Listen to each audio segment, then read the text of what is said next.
This video has the best controller settings for the brand new Simpsons season to help you hit your shots, piece players up, and win as many games as you want. And just like every season, I'll be gifting 3 random people the battle pass or 1,000 V-Bucks that subscribe to my channel and favorite the Carter 2K 1v1 map. To find it, just type Carter 2K into this tab, click on the map, and then come over here and make sure to favorite it. Just drop a comment afterwards saying done, and now let's hop into these settings. So personally, I play with the controller plugged into my PC, but these settings work for every type of controller player, whether you're on Xbox, PS5, old gen console. But I always like to start here on the first tab with brightness, because some people's monitors are just way too dark and you need to turn it all the way up to 150%, especially if you're on console. To get the brightest game possible, you want Triton 10. This is as bright as your game could possibly be. And sometimes it's good because it actually allows you to see a lot better. Now over one from there is the audio tab, and this is just like all your music, your sound effects, which your sound effects are like your footsteps. You'll definitely want to make sure that's up pretty loud. But below that, the only really important setting here is visualize sound effects turned on. Everyone uses this. It's so good. Don't try to go against the grain because you don't want to use it. It's cheating. Just use it. It'll help you out so much when you play. And now let's skip over to maybe the most important tab of all, maybe just second to the actual controller sensitivities. But this is the game tab where you can toggle your sprint, auto open doors. In one setting, I think every controller player should have turned on is auto pick up weapons. If you have this setting turned on, make sure you turn off preferred item slots, because having both of these on will definitely mess you up. But essentially, this makes it so when you run over weapons, they just automatically get picked up into your inventory without you actually clicking any buttons. Now, if you're a controller player and you don't use this yet, you probably know how annoying it is to just sit there and spam X or spam square to try to pick up loot, especially after you eliminate someone. Sometimes the game literally will not let you pick up the item you're trying to grab. So by using this setting, you can literally just go stand in the loot and just drop stuff out of your inventory until you automatically pick it up. And the other big bonus to this is keyboard and mouse can just scroll wheel pick up all the loot they want and get it way before you on controller. However, auto pickup is actually faster than scroll wheel. So if you're dropping on the same weapon that a keyboard and mouse player is dropping on, you'll actually have a chance to pick it up first. Now you could put auto sort consumables to the right if you wanted to. I typically don't. Just a personal preference, but what's not a personal preference is the building and editing setting. I'd say you should only use simple edit if you're really like casual player, you don't really care about getting really good or trying to go pro or anything. Simple edit can actually be good. I just don't think it's as fun or satisfying, but especially if you're a new player or you don't play a lot, simple edit can be so useful. I also recommend disabling pre-edits. Pre-edits on controller are really hard to get down. Sometimes being able to get a pre-edit on someone and get an instant shot is fun, but realistically what tends to happen is you accidentally pre-edit a build and then you're stuck in the middle of a fight having to reset it and get back to building. That mistake happens so often for me that it's just not even worth it. I just disable pre-edits, but I make sure I have auto confirm edits set to both. If you somehow don't already know, this basically means that you click your edit button, you click your select bind, and as soon as you let go of the select bind, it instantly confirms your build. And it actually works the same exact way for reset. All you have to do is click your edit bind, click your reset bind.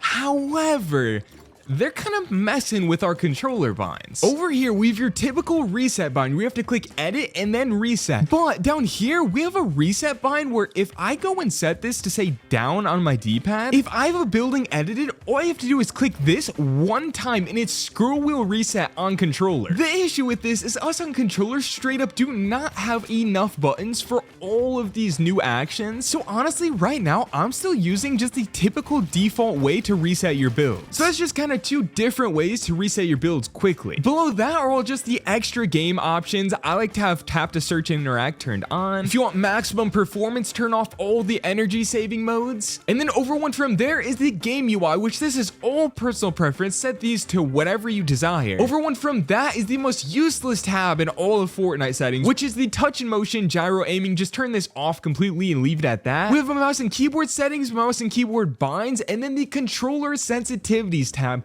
the most important tab in this video. So first of all, personally, I like controller auto run turned off. I find it just messes me up, but if you like it turned on, that's completely fine. Edit hold time doesn't matter for 95% of people because people have dedicated edit buttons. So like basically, if you click one button to pull out your builds and then you click a different button to edit a build, then you don't have to worry about edit hold time. Slide hold time, I've been rocking at 0.05 seconds, pitch 0.1 camera reset time, vibration feature off. Quick weapon, again, we just don't have enough buttons on this controller to actually utilize quick weapon properly, so we're just gonna have quick weapon completely turned off. And then we finally get to the sensitivities, which I've been rocking this same sensitivity for so long, and especially this season, I found it to be so good. So these first two sensitivities that are grayed out do not matter at all. It does not matter if these are on 1 or 10 because we're using advanced settings. So your build multiplier, set it to 2.0. Your edit multiplier, set it to 2.0. Your first person mode, you can set that to whatever you want. By default, it's on 1.0. And now these are on 2.0 because it's exactly double your look sense, which your look sense is going to be 43% on both horizontal and vertical, and we're not going to use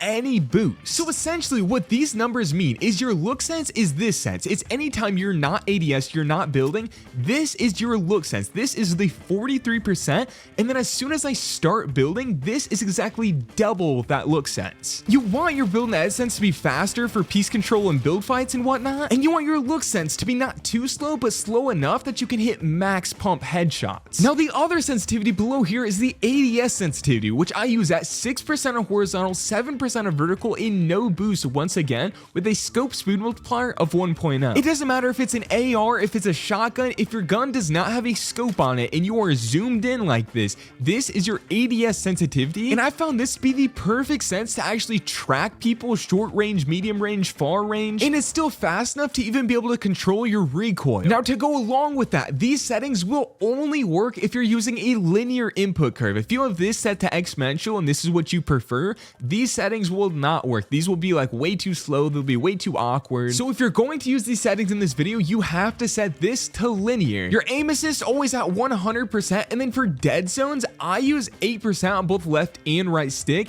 and I use a 10% on left trigger and right trigger dead zone. And to prove I'm not just talking, let's get some aimbot piece control in win clips right here live, so I can prove to you that these are actually good settings. One of the biggest ways you'll actually win fights this season is by hitting your shotgun shots. All of the good shotguns that are in the game right now are slow shooting, they have low ammo, and they take forever to reload. The only shotgun that doesn't fit into that category is the TAC, and even with the TAC, you have to be accurate because you have to hit multiple shots to actually take out your opponent. So even though this is a funny, fun little Simpsons season, it's one of the hardest seasons to actually fight in. And that's not even to mention the ARs in this season. All of the assault rifles in this season have so much recoil, and the spray just goes everywhere that it's hard to control. So as funny and silly as this season might be, you actually have to be really precise to win fights and win games. And of course, one of the biggest ways to be precise is with these settings I'm showing you and practice on them. And I would honestly say this crusty pistol is the most overpowered weapon this whole season. I recommend placing it in your inventory just like I have it here, right next to your AR. And right here, I did it 2 times in a row to get the dub. It's so overpowered, it's so good,